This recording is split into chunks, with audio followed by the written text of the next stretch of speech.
Welcome to the Have Mandolin Will Travel podcast. This is Ghosts and Demons in Medieval Japan, Ugetsu and Onibaba. October 2025 was the month of serendipity regarding Japanese period films. I had stumbled on an article about the Japanese ghost story Ugetsu that piqued my interest, and very soon afterwards James told me he watched Onibaba and thought it was great. I had never heard of either film before, but as my recent experiences with Japanese cinema and Yojimbo and Throne of Blood had been so positive, I decided to watch both Ugetsu and Onibaba. Part 1. Background.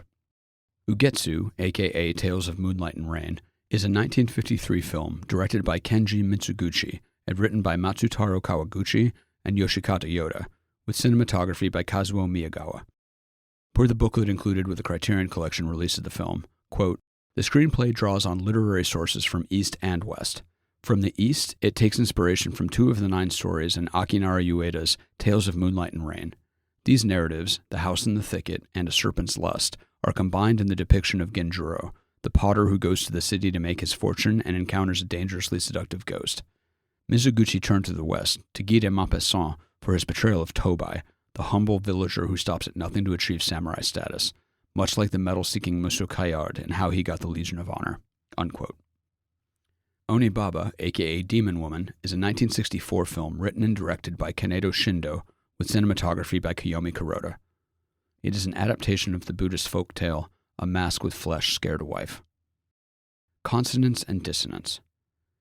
Both films are black and white Jidaigeki period dramas set in a Civil War-torn Japan, Ugetsu in the 16th century and Onibaba in the 14th. Both films have a distinctly aromantic view of war and deal with its consequences on the individual scale, particularly on women. This focus on women tracks with the sensibilities of the 2 directors Mizuguchi and Shindo, the former of which had previously made what Criterion Collection commentator Tony Raines called radically feminist films, and the latter being described by Elena Lazik in her essay Masks and Faces as already known in the 50s for films that cast an empathetic eye on modern-day characters living in poverty, and in particular on women proving resilient in the face of harsh difficulties. However, though both films are deliberately paced black and white period pieces, they are shot very differently and have very different tones. Ugetsu is sad and elegiac. Onibaba is morally horrifying. Neither is, despite explicit supernatural elements in the former and perhaps some ambiguous ones in the latter, all that scary, but I was thinking about both for quite a while after watching them. Onibaba is also much more explicitly violent and ugly than Ugetsu is. Ugetsu was awarded the top prize in the 1953 Venice Film Festival, i.e. the Silver Lion Prize, and shows up on a lot of 100 greatest film lists, and Onibaba won the grand prize in the Panama Film Festival in 1964. Mizuguchi, 1898 to 1956, was an extremely celebrated Japanese auteur whose career spanned the silent film and talkie era. Almost every discussion I found on Mizuguchi describes him as a perfectionist and a bit of a micromanager. Shinoda, 1912 to 2012, was a prolific screenwriter with 238 films and director with 48 films. Coincidentally, he has co-writing credit on Mizuguchi's 1949 film Flame of My Love with Yoshikata Yoda, who co-wrote Ugetsu. Flame of My Love has a Japanese title, but I'm not going to attempt it. Part 2. Filmmaking. Shots, edits, and composition. As I mentioned above, Ugetsu and Onibaba use very different film techniques. Ugetsu favors wide shots, Onibaba favors close-ups. Onibaba feels much more claustrophobic, hemmed in by the camera as much as the characters are hemmed in by the omnipresent tall Suzuki grass. Ugetsu shots are framed much more openly with lots of space and depth of field. It also doesn't cut to close-ups very much. Characters instead get closer to the camera. Per Raines' commentary, Ugetsu avoids the more standard Hollywood-style dialogue techniques of matched reverse shots covering the participants. The conversations are often shot with the characters in the middle distance, with longer takes, and emphasis is created by fluid cuts to closer shots from the same angles, what Raines calls concertina cuts. The judiciously used cuts are all very purposeful. Ugetsu's long take, a technique often used by the director, are not confined to the dialogue. There's long takes even in scenes with a lot of moving characters, which necessitates a lot of camera motion through some complicated blocking. In his essay From the Other Shore, critic Philip Lopate says, quote, "As Mizuguchi's great cinematographer Kazuo Miyagawa stated in a 1992 interview, they used a crane 70% of the time in filming Ugetsu. The camera, almost constantly moving not only laterally but vertically, conveys the instability of a world where ghosts come and go, life and death flow simultaneously into each other, and everything is finally transient, subject to betrayal, unquote. There's also some really neat multi-level compositions where there are characters in the foreground, midground, and background all at the same time, all moving naturalistically without distracting from the focus of the scene. It's all really well done and isn't distracting, but it does give a slightly unusual, and to my eye anyway, a very you are standing in the scene too feel. Onibaba has a more standard visual style in comparison to Western cinema anyway. It does use a lot of matched reverse shots in the dialogue scenes. It is also blocked and composed carefully, but doesn't stick out for the depth of field stuff the way Ugetsu does, because there's only like one scene that has more than 3 characters in it. There's a lot of really nice shots in both films. Sound. Ugetsu and Onibaba are both quiet movies, with long stretches where there's no dialogue and pretty minimal scoring. Onibaba has no score after the opening titles until almost 9 minutes in, and no dialogue until around 11 minutes, with the only real sounds being the blowing wind through the Suzuki grass. The noise of the blowing wind and rustling grass is pervasive throughout. Onibaba's score favors drums, either in the score itself or in diegetic sounds of the characters hammering things. Ugetsu's opening credits have a quite eerie song in the background, with keening flute drones, some interesting dissonances, and vocalizations that sound like shouts in the distance. It sounds like it's played on traditional Japanese instruments. Onibaba's opening credits, by contrast, have a score that sounds like jazz with jazz instruments. Ugetsu also has some pretty yet haunting diegetic songs, sung by Ohama and Lady Wakasa. Onibaba's characters do not sing. Their horrifying world of howling wind and rustling grass doesn't allow for song. Part 3. The stories. I'm not going to do a detailed blow-by-blow of the film's plots, but I'm also not going to particularly avoid spoilers.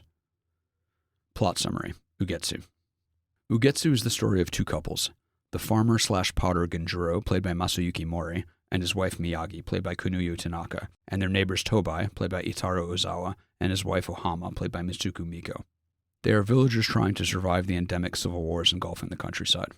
Genjuro crosses Lake Biwa to go to the town of Omizo to sell his pottery, leaving Miyagi and their son behind, and promising to return before 10 days have passed. With him comes Tobei, who hopes to use his share of the profits to become a samurai. Tobei's skeptical wife Ohama also comes along to make sure Tobei doesn't do anything stupid. It does not go well. Plot summary. Onibaba.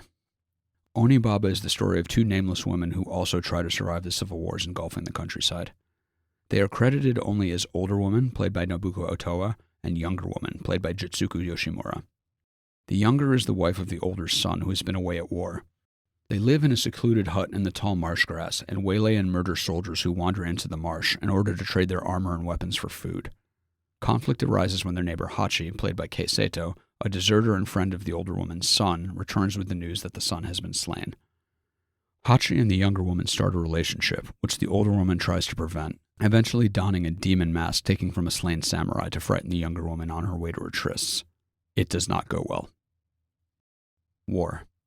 The details of the endemic wars are vague in both films, and it wasn't usually clear which side the soldiers shown on screen were even on, but that's kind of the point. It isn't relevant. Hachi says this after relating how he and older woman's son Kichi were captured in a battle and forced to fight for the other side. Quote, "It was all the same to us. It's the generals' war, not ours. We didn't even know what they're fighting about." Unquote. War destroys everyone, either physically or morally, no matter what side of the line they are on. Onibaba begins with a shot of the deep pit the women throw their murdered soldiers into, along with this caption, quote, "A pit, deep and unlit, a dark passageway from ancient times to the present." Unquote. Such is the nature of war. It's a dark pit waiting to swallow humanity from time immemorial. It doesn't matter who you are. The pit eats just the same. This is not explicitly stated in Ugetsu, but applies there as well. None of the characters seem to much care about the politics of the situation. Whose soldiers rape Ohama and rob then stab Miyagi? I don't know. It certainly doesn't matter to the afflicted women. Per Rain's commentary on Ugetsu, the setting of Ueda's 2 stories was changed during the adaptation to film, perhaps because of the shadow of World War II, which devastated the country less than a decade earlier. It's hard not to see this as likely for both films, given their extremely not romanticized view of war, and both directors having lived through the destructive militarism of Japan society in the early 20th century. There's no extolling martial virtue here. There's just desperate people and dead people. Lopate writes, quote, "The perennially dissatisfied Mizuguchi stressed in his notes to the long-suffering Yoda, the feeling of wartime must be apparent in the attitude of every character. The violence of war unleashed by those in power on a pretext of the national good must overwhelm the common people with suffering, moral and physical. Yet the commoners, even under these conditions, must continue to live and eat. This theme is what I especially want to emphasize here." Unquote. Onibaba is much angrier about all of this. Older woman has this exchange with a lost samurai. Samurai: "I was left all alone." Older woman: "That's what you get for making war." And then, after tricking him into falling into the pit, she says this to the not quite dead man: "Rest in peace in this hole. You have friends here. You made others die. Now it's your turn." This overwhelming moral suffering Mitsuguchi wanted to emphasize is on full display here. All the characters in Onibaba are deeply morally compromised. Hachi murders a monk for his clothing before the start of the film to disguise himself. Younger woman drowns a man without a second thought.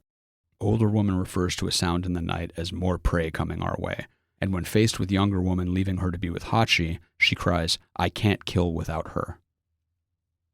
Women. In both films, the moral and physical consequences of war land most harshly on the women left behind. Younger and older women fall into banditry. Ohama has to resort to prostitution after her abandonment and rape. Miyagi is murdered. Even their identities are stripped from them, and they lose who they were in their lives before. Ohama goes from wife to prostitute. Older and younger women, the principal characters of their film, are even denied names. The new rhythm of their existence is laid out by Lazick. Quote, "Once the murders are done, the bodies dropped in a deep hole in the middle of a field, and the men's armor and weapons set aside to be sold later, the famished older woman and her daughter-in-law inhale their dinner in complete silence, before laying down together and falling asleep within seconds. The world exists only to give them sustenance. Their bodies are simply tools for survival." Unquote. And if Ohama and the women of Onibaba metaphorically lose themselves, Miyagi literally does when she is killed. Ambition and greed in Ugetsu. An element in Ugetsu that is not present in Onibaba is the consequence of ambition and greed. Both Genjiro and Tobei let their greed for money, fantasy, or prestige lead them to endanger their families. They are seduced by illusions, both natural and supernatural. Genjiro's reckless war profiteering when, as Miyagi says, they already have more money than they need, leads him to leave her behind, defenseless against the marauding soldiers plaguing the land. As the village elder says, "Quick profits made in chaotic times never last. A little money inflames men's greed. They'd do better to prepare for the coming war." Genjiro's greed also leads him to meeting Lady Wakasa, the ghost of a woman who is the victim of the same kind of wars that will soon kill his wife. He forgets Miyagi and their son to spend idyllic days indulging in fantasy with Wakasa, and if not for the fortuitous intervention of a Buddhist priest who saw the shadow of death on his face, he would have been lost forever. Tobei's fantasy of becoming a samurai in a time of extreme violence, a desire he only achieves by deception and murder, leads to his wife's brutalization. Both men's greed, though, was a distortion of good intentions. Genjiro really believed he would make his wife happy with more money, and he gestures at it as the only defense against bad times, despite Miyagi's assurances that she did not care about material things. She tells him early on, "It's not the kimono but your kindness that makes me happy. I need nothing else as long as you're with me." He responds with, "Look, dried fish, oil, flour, arrowroot, and rice cakes. Money is everything. Without it, life is hard and hope dies." In a time of wartime privation, he's not wrong, but his later scene in the market of Omizo reveals he's primarily thinking of using his newfound money to buy her more nice things. Similarly, after the newly minted samurai Tobei meets his wife by chance in a brothel, they have this exchange. "Ohama, be my customer tonight and we'll celebrate. Buy this fallen woman with the money your exploits earned you." Tobei, "Without you, my success means nothing." Ohama, "That's a lie. My fate meant nothing as long as you became a samurai." Tobei, "No, you're wrong. I thought you'd be proud if I made good. I never dreamed you'd be brought to this." Ohama, "I'm a defiled woman, and you're to blame. Can you restore my honor?" Tobei, "I can." Ohama, "Otherwise I have no choice but to die." Tobei, "I can. I swear I'll restore your honor." Ghosts and demons. Ugetsu's Lady Wakasa, explicitly revealed to be a ghost, is kind of unsettling, but like I said above, is not actually scary. She first appears shot from behind, looming over Genjiro in the market in broad daylight, and the camera avoids her face for a noticeably long time, which immediately signals something is off. Her makeup is a direct reference to No theater masks and is very different than everyone else in the film, who are styled realistically. No is a classical Japanese theater tradition. In Katsuki manner, she is frequently emerging from or weaving in and out of shadow, and her song/no dance to Genjuro, shot in long flowing takes, is hypnotic, haunting, and a little unnerving. She sings, "The finest silk of choicest hue may change and fade away, as would my life, my beloved one, if you should prove untrue. And our vow to love for 1,000 years is sealed with this cup." The first overtly supernatural event in the film occurs after this dance, when her dead father's voice sings out from his empty armor, and she is plunged into shadow. What I think is most interesting about Wakasa is that she's a victim too. She was cut down in her youth by war, and the ghost of her nurse tells Genjuro, quote, "Lady Wakasa departed this world without ever having known love. It grieved my heart to see her sorrow. I wanted my lady to enjoy fully the pleasure of a woman's life, so we returned to wander this world. Our hopes were fulfilled. She met a good man like you and found a love that happens only once in a lifetime. Now when she's at last found joy, you speak of returning home, never to see each other again. Would it not pain you to know you destroyed her only chance for happiness? Would you not feel remorse?" Unquote. It's not clear that Wakasa is even malevolent. She and her nurse don't seem to know Genjuro is already married. After the ghosts have been exorcised and Genjuro looks over the bits of ruin where the mansion once was against the backdrop of Lake Biwa, Wakasa's song plays again, and rather than eerie, it now comes across as poignant and establishes Wakasa as a tragic figure in her own right. Wakasa is not the last tragic ghost in Ugetsu.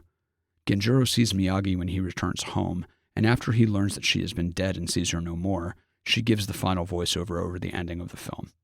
There's room for interpretation here, but it was my read that Genjuro did not hear this. The supernatural element of Onibaba is much more ambiguous and centers around the demon mask the lost samurai was wearing when he asked older woman to lead him out of the tall grass of the marsh. The mask itself is very unsettling, and the samurai absolutely refuses to remove it, making some very strange excuses why he will not show her his face. After she leads him to fall into the pit and later climbs down to loot his body, she has an extremely hard time getting the mask off him, but when she does, she sees his face is disfigured. She uses the mask to pose as a demon in the darkness to frighten the younger woman away from going to see Hachi, but after the last encounter in the storm, she cannot get the mask off. She admits to younger woman that the demon was just her, and after begging for help and offering concessions regarding Hachi, younger woman agrees to help her get it off. Even pulling with all of her strength, younger woman cannot remove it without using a hammer and mallet. When it cracks apart, older woman's face is ruined and disfigured. Younger woman calls her a demon and runs from her. Is the mask cursed? Is it the samurai's revenge for his murder?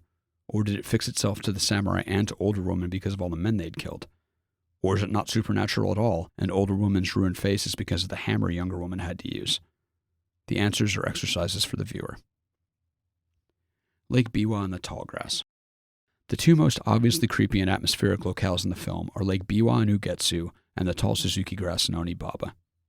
Lake Biwa is creepy despite, or maybe because of, how pretty it is as a backdrop, where Onibaba's tall marsh grass is frightening. Lake Biwa first takes on an eerie vibe during the character's initial boat foray in the thick fog. The mist, the low shots where the camera is just above the waterline, and Ohama's beautiful, if a touch unearthly song as she rose, all combined to almost make it feel to me like there was something waiting in the water. Ohama sings, "This world is a temporary abode where we weep until dawn comes, pitched by the waves," which only amplifies the creepiness. Soon they encounter a small derelict vessel, which they initially think is a ghost of the lake, containing only a dying man who warns them of the pirates patrolling the waters. The scene ends with them rowing back to shore and literally fading into the mist. Later, the lake is shown in full daylight in the background when Genjuro spends time with Lady Wakasa, and like Wakasa herself, there's something off about it despite its superficial pastoral beauty. It almost looms in the background. The tall grass of Onibaba, shot in Inba Swamp, is the most pervasive image of the film. It's basically always in frame somewhere, and there are many shots of it undulating in the wind. It's confining, obscuring all periphery vision as the characters grope through it, and danger could be anywhere, and it often is. The opening scene of the film is two wounded soldiers stumbling through the grass, trying to evade two pursuers on horseback. The stumbling soldiers don't know where they are, they don't know where the pursuers are, and right when they think they are in the clear, two spears come knifing out of the grass and kill them. They don't see the wielders, and neither does the audience. It immediately sets up the threat of the grass. As the Lost Samurai puts it, "This field of Suzuki grass is terrifying. Who knows what demons or serpents dwell here?" One of the more sinister things about the Suzuki is that it obscures the death pit which has swallowed so many men. And the pit itself is an interesting hazard. Its nature and origins are not really explained. Especially given the opening caption describing it as a passageway from the ancient times to the present, it doesn't feel like something the women dug. The HBO version translates the caption as, "This hole deep and dark. Its darkness has lasted since ancient times." How much of this is accurate and how much is metaphor is, again, unclear. It just is, and lies in wait for the careless. Part 4. Gallimaufry. Ugetsu. The HBO and Criterion translations seem to be the same here, unlike in Throne of Blood where they were very different, but I can't find who did the translation, which saddens me. I like the scene near the end of Genjuro working his pottery wheel alone. It's composed and shot to recall the early pottery scene where he had Miyagi helping him. The story of Serpent's Lust is pretty different in detail, but the inspiration is obvious. Ueda's two tales per reigns are actually Chinese in origin. I like the close-up of Ohama's sandals on the ground outside the temple while the rape is happening. I'm glad the movie used this as a stand-in for actually showing her during the crime, and the way the perpetrators throw money at her before leaving is horrific. Rain speculates that Ugetsu's use of no theater, i.e. Wakasa's makeup, influenced the use of no in Throne of Blood. Mizuguchi had some ambivalence about the final product, saying in a 1954 interview with Kinema Junpo magazine, "This too is a film I'd long wanted to make, but I'm not very satisfied with the result as it stands." The prayers written on Genjuro's body, which protect him from and exorcise the ghosts, are written in Sanskrit. Rains notes that Japanese speakers wouldn't understand the writing either. I like how, for the last shot of the film, the camera pans up after Miyagi-san leaves an offering to her grave, revealing a wide pastoral landscape with farmers in the background. This drama is one among many in the world. Is Lady Wakasa's father singing verbal or nonverbal? I can't tell if it's just vocalizations or he's saying something. There's no subtitles here, so I assume there's no actual words, which I think makes it creepier. Lady Wakasa already knows who Genjuro is and about his pottery. This injects some ambiguity. Is some of this in his head? She knows his name and his trade, but doesn't know he's married, though admittedly, she doesn't seem to care once he reveals it. Onibaba. The HBO translation here is not the same as the Criterion one from the film, though my spot checking didn't reveal anything so strangely different as what I found in HBO's Throne of Blood. Again, I can find no trace of who did either translation. The characters speak of insane and out-of-season weather events. The disorder of the human world has also created chaos in the natural one. The time is out of joint. The opening, with the two running soldiers, is reminiscent of a slasher flick. I like how, after he and the woman murder the two soldiers in the river, Hachi immediately realizes this is not the first time the women had killed. Older woman's line to the lost samurai that, "I've never seen anything truly beautiful since the day I was born," is a bitter reminder of how hard her life has been. Older woman kicks one of the dead soldiers in the opening scene in the face in an act of contempt that is good foreshadowing of what she will say to the lost samurai.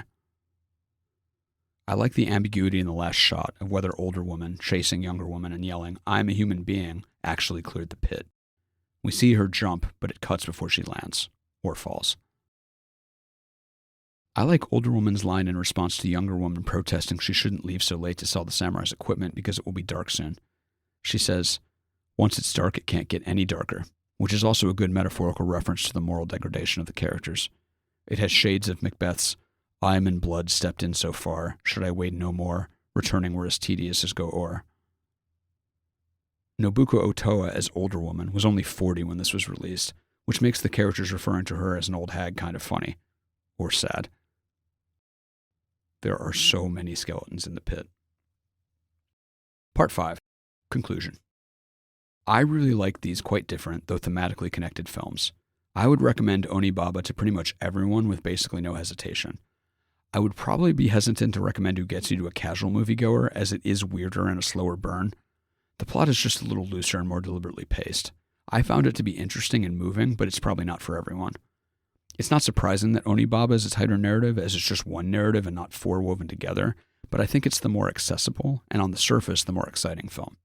And man, it is intense. Having said that, I wouldn't warn anyone away from Ugetsu who just listened to this piece and is still curious.